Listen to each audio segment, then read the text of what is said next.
Presidente, bom dia. Em nome do Grupo Parlamentar do Partido Comunista Português, gostaria de cumprimentar o Diretor de Informação da SIC, agradecer-lhe aqui a sua presença e começar por dizer que o PCP entende que o pluralismo na informação, não apenas na RTP e a diversidade, mas em todos os órgãos de comunicação social. Entendemos, obviamente, e ainda bem, que o Serviço Público de Televisão tem obrigações maiores, porque entendemos que isso é um garante de uma maior qualidade na informação, mas entendemos, até ao abrigo da ainda atual Lei da Televisão, o artigo 34, que são obrigações gerais dos operadores de televisão, na alínea B, assegurar a difusão de uma informação que respeite o pluralismo, o rigor e a isenção, e, portanto, creio que também estas afirmações vão no sentido que o Sr. Diretor de Informação aqui nos disse. Ainda mais quando nós estamos a falar de um setor da comunicação social que tem um peso dominante na nossa sociedade. Nós não entendemos que seja o quarto poder, porque entendemos que os órgãos de comunicação social têm dono e, por isso, têm uma ligação direta ao poder económico, mas têm, do ponto de vista social, um papel no condicionamento e na formação da opinião das populações, das pessoas, e por isso entendemos que tem, de facto, um papel determinante a comunicação social, e para isso é fundamental existirem estas condições de pluralismo, de diversidade, de rigor e de isenção. O PCP discorda frontalmente com os critérios estabelecidos pela ERC, já várias vezes desde o início tivemos a oportunidade de colocar esta questão, porque entendemos que promovem distorções na vida democrática do nosso país. Ficamos, poderia mesmo dizer, agradados com o facto de também o Diretor de Informação do Serviço Público, mas também o Sr. Diretor de Informação hoje nos vir dizer que estes critérios não dão resposta, de facto, à obrigação do pluralismo, do rigor e de isenção. E entendemos que, dada a amplitude de opiniões relativamente a esta matéria, estaremos hoje certamente em melhores condições de, talvez no próximo mandato da ERC, rever ou iniciar a revisão destes critérios, porque de opiniões tão distintas como o Serviço Público de Televisão, o PCP e o Diretor de Informação da SIC sobre os critérios, teremos certamente condições de alterar estes critérios a bem do pluralismo, do rigor e da isenção.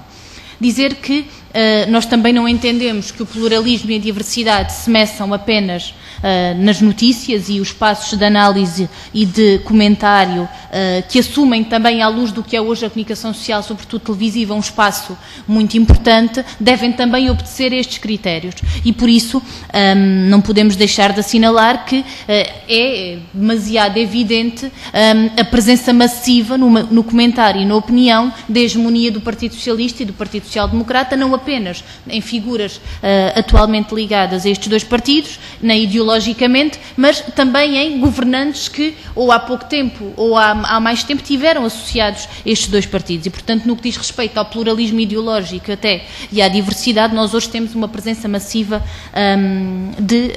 ideologicamente do Partido Socialista e do Partido Social Democrata, que tem a desvantagem de, na prática, a ideologia ser muito próxima e cada vez mais próxima. E, portanto, também a formação da opinião dos portugueses, com base nesta análise muito próxima do que é cada vez mais uma ideologia de um Partido Socialista que se diz de esquerda, mas que executa uma política de direita com um partido de direita, torna de facto o pluralismo e a diversidade mais pobre.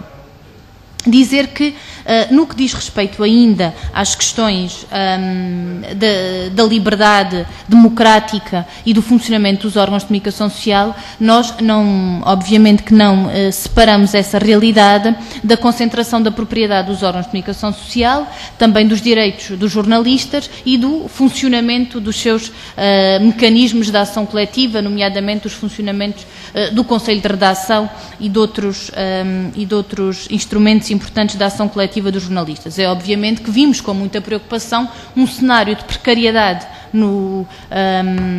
na profissão de jornalista, mas também de baixos salários. Hoje os jornalistas, tivemos aqui vários diretores de jornais que nos disseram que hoje um jornalista é mais mal pago que era há alguns anos atrás e que isso pode, em alguns casos, fomentar a perda de independência face ao poder político, mas também ao poder económico, e entendemos isso como negativo.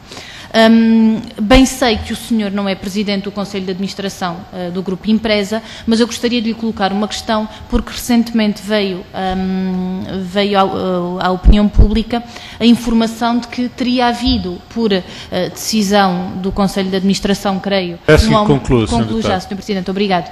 Terá havido um aumento nos salários dos pivôs da SIC que não acompanhou o aumento da massa salarial dos restantes jornalistas. E reconhecendo que muitos órgãos de comunicação social e muitos operadores privados funcionam numa lógica de mercado na gestão dos seus recursos humanos, nós não podemos deixar de assinalar que, dada a importância de um pivô, que certamente terá a sua importância específica, o seu trabalho é impraticável se não tiver atrás de si um conjunto de jornalistas a assegurar uma pesquisa de trabalho jornalístico fundamental depois para a apresentação dessas notícias. E, portanto, não sendo Presidente do Conselho de Administração, e coloco a frisar este termo, gostaria de, se nos pudesse dar a sua opinião relativamente a este assunto, de nos dar alguma informação. Obrigada. Sr. Presidente, começar por dizer que a discordância do PCP face aos critérios da ERC, para além de entendermos que perverte a qualidade da nossa democracia, tem também a ver com a questão de, por exemplo, se anunciar a sobre-representação do PCP em todos os operadores, quer públicos, quer privados. E, de facto, nós entendemos que isto é, no mínimo, irrealista. E dou-lhe um exemplo concreto. Por exemplo, o PCP realizou, e há pouco o Sr. Diretor de Informação falou-nos do que é relevante e do que é notícia, que nós também entendemos que são os critérios jornalísticos que devem obedecer, de facto, ao tratamento jornalístico dos temas. E o PCP realizou um encontro nacional sobre as questões da cultura com centenas de participações, pessoas ligadas à área, mas também outros que quiseram estar presentes, e nenhum magazine cultural deu destaque a isto. Não é por ser também uma iniciativa de um partido que deve deixar tratamento nas áreas que dão tratamento informativo relativamente a estas matérias. Isto é apenas um exemplo. Depois, que fique também claro que nós não entendemos que o modelo dos 6 partidos com assento parlamentar para dar opinião sobre tudo é o modelo que devia ser aplicado em todas as situações. Sejamos também claros no que diz respeito a isto. Há certamente inúmeras outras fórmulas de dar opinião sobre assuntos. Até entendemos que nem é necessário serem sempre os representantes políticos a dar opinião sobre determinados temas. O que entendemos é que há uma variada forma de abordar determinados assuntos que não tem sido tão utilizada a bem de que se possam também especificar e aprofundar determinadas discussões.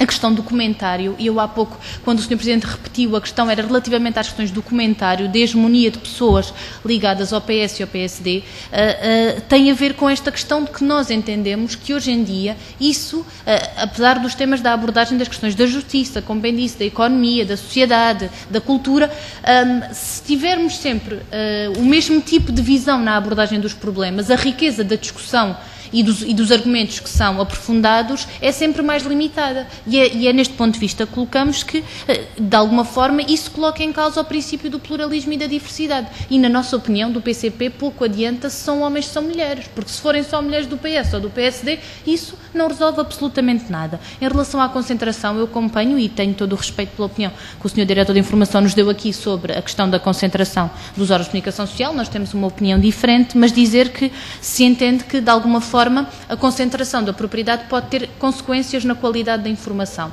porque nós temos muitas vezes grupos económicos que detêm vários meios de comunicação social, nem é em concreto, não estou a referir em concreto ao grupo para o qual o senhor trabalha, mas que muitas vezes nós não conseguimos ter um elemento novo na abordagem de um determinado problema, seja no formato audiovisual, seja no formato escrito, e por vezes a concentração também permite isso. Muitas vezes as sinergias dos recursos não são potenciadas do ponto de vista do aprofundamento de uma determinada matéria, mas da informação por metro e não tendo em conta a sua qualidade. E eu vou já termino já, Sr. Presidente, também do ponto de vista do respeito pelos direitos de autor dos jornalistas. A concentração, há exemplos concretos de como é que a concentração põe em causa os direitos de autor dos jornalistas por, em alguns casos, de ter uma negociação mais favorável referente ao contrato de trabalho do que se houvesse outras alternativas, e isso pode, em alguns aspectos, ser negativo. Peço desculpa, Sr. Presidente.